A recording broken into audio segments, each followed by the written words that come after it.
I think it's going to be a really tough year for Harry, and his only hope is to rebuild that relationship with Charles. But didn't they just get a new deal with Netflix? They got another few million coming from them. No, you've been swallowing the propaganda, JJ. You've been got at. Do you know what you've got? And I'm really worried about you. You've got a brand new illness, which is called the Meghan mind virus. Okay.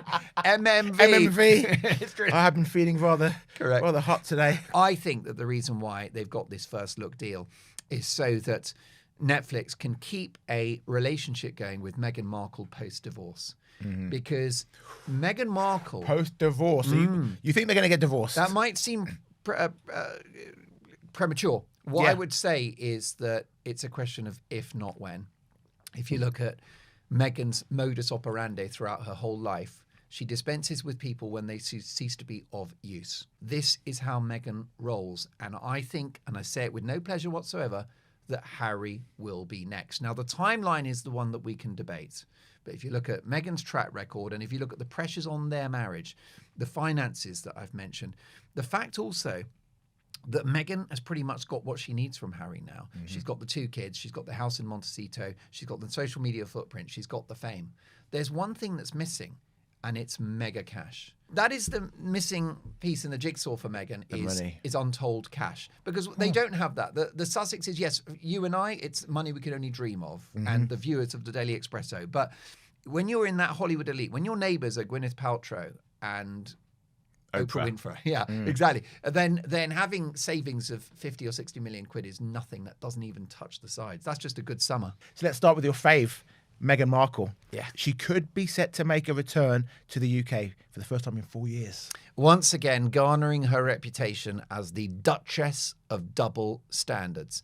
Ooh. This is a woman, JJ, that claims to have hated her time as a frontline serving royal. Mm-hmm. She said, no one ever asks me how I'm feeling. Apparently her mental health was neglected. I don't know what mental health issues there are when you're living in palaces, when you have untold wealth, when you've got priceless art around you, butlers. You don't have to worry, going back to what I said earlier about our viewers, readers and listeners, not worry about a GP appointment or a dentist or the cost of living or turning on that radiator. Unbelievable privilege. She moaned and groaned about it the whole time. Why? Because she doesn't like ordinary people. She doesn't want to open hospital wings and receive bouquets of flowers from the great unwashed.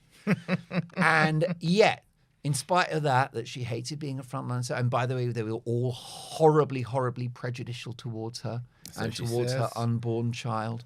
Wild accusations, unsubstantiated. And yet, she's coming back for more. Make it make sense. And also, she's been very critical of the royal family and the institution of the monarchy. She mocked Queen Elizabeth in the Harry and Meghan Netflix documentary.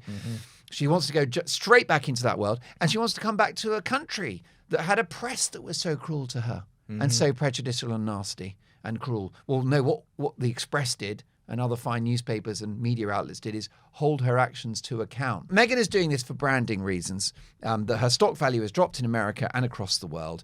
She wants to remind everyone that she's married to the son of the King of the United Kingdom. And the reason why I call her the Duchess of Double Standards is because she apparently, allegedly walked away from all of that. Well, now she's coming straight back in. Is she now going against what she previously said of wanting to control her narrative and have privacy? Because now she's like using the kids to drum up interest in them again? Definitely. They left the United Kingdom because they didn't want to be public figures. They wanted privacy. They wanted to have a normal life. So where do they go? Hollywood, California. Good luck with that. I've got people that have been close to Harry over the years, but this is not Harry's bag. He doesn't want Archie and Lily on Instagram. He doesn't really want them talked about at all because he was born famous. And he has actually no desire to be famous. Of course, you never want the thing that you were born with, do you? You know, it's different from Meghan. She was an ordinary girl who dreamed of being a star. So fame for her is the big commodity. Harry is like, thanks, but no thanks.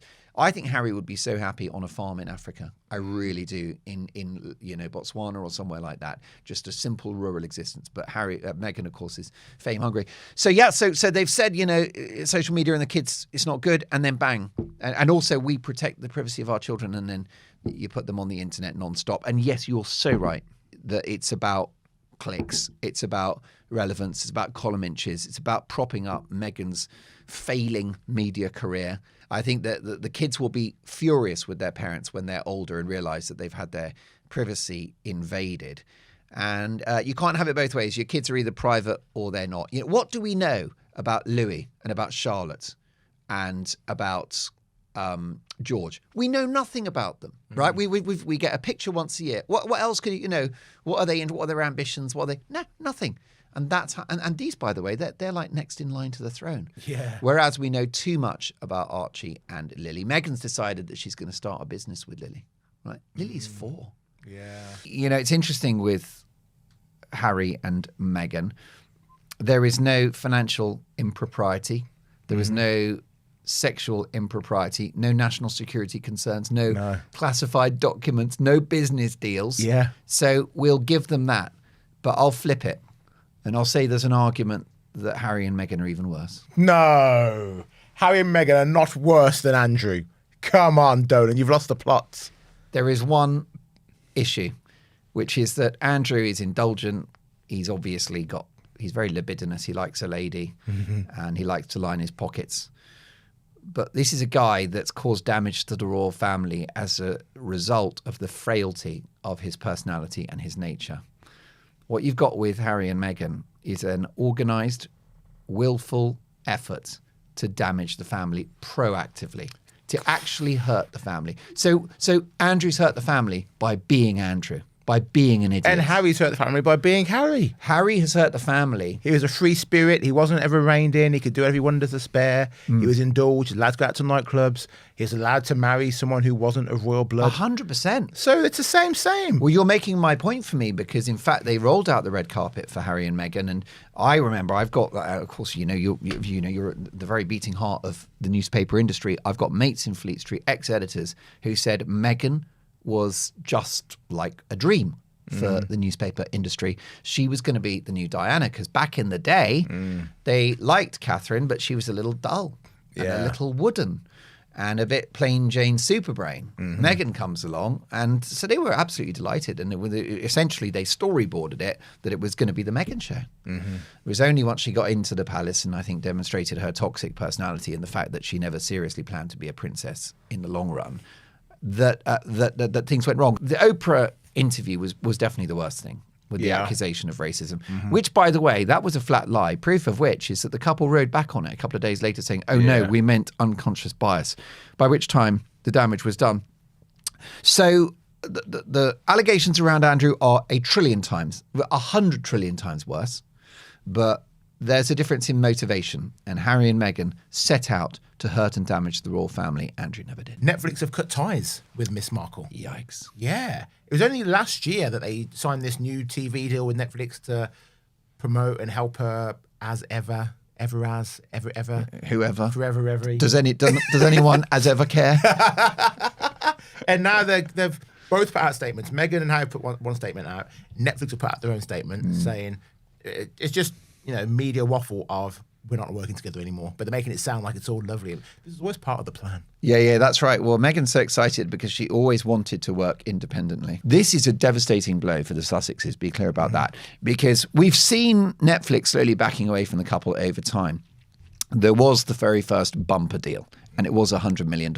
I will say, of that, you've got the production costs of the various things that they made, including the Harry and Meghan documentary and the With Love Meghan debacle.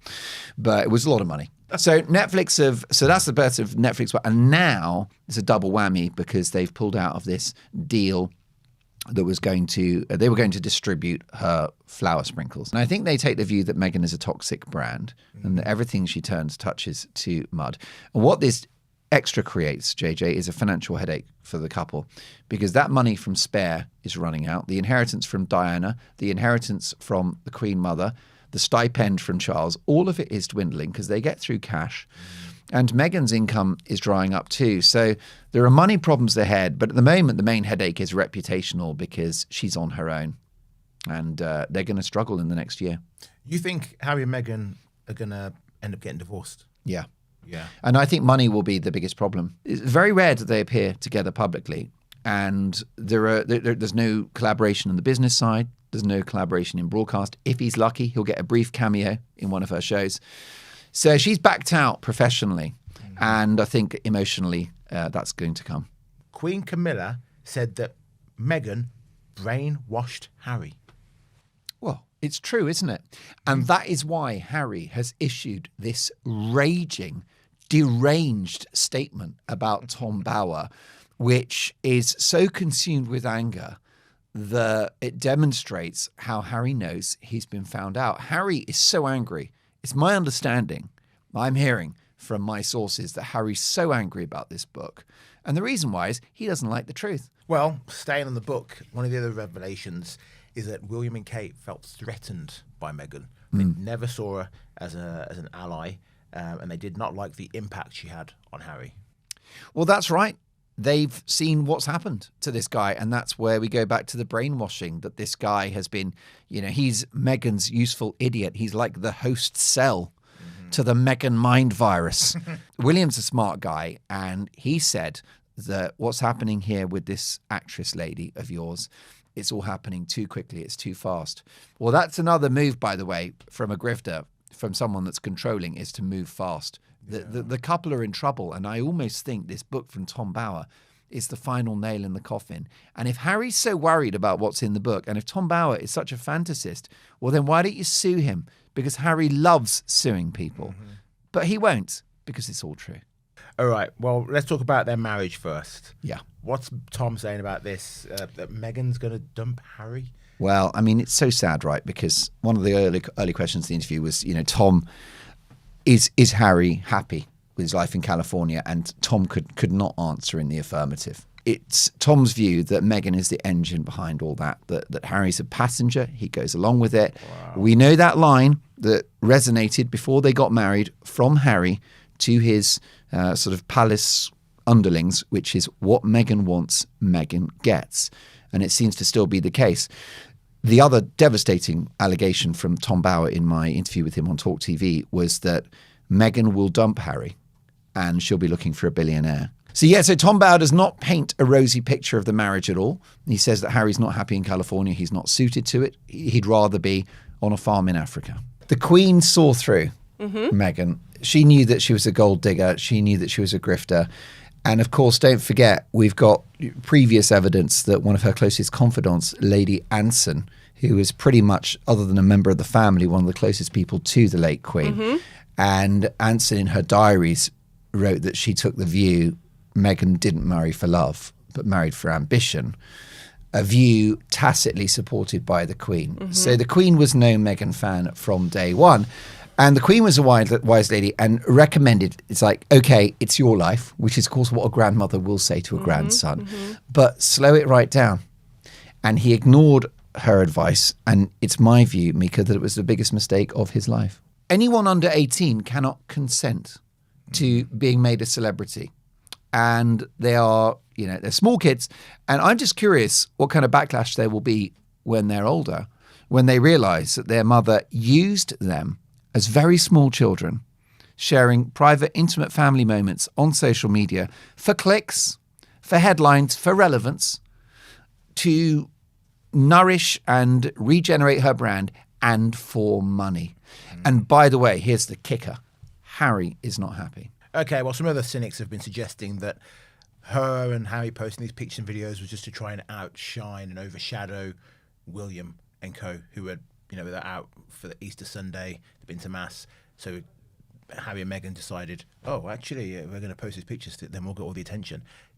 I don't actually think Harry thinks that much about them. I think he's not too Harry. busy. Not Harry. Oh. It's Meg's. My husband. That's who it is. That relationship, it's not a democracy. It's tyranny.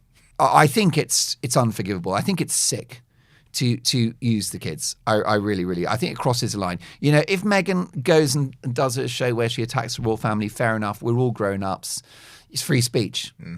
But for me, to deploy Archie and Lily without their consent, because a child can't consent, I think it's so wrong. And I think those kids, by the way, my heart goes out to them. I think they're going to be so messed up when they're older, because that's not a good start in life. And they're not safe. It's not safe to advertise your children in that way.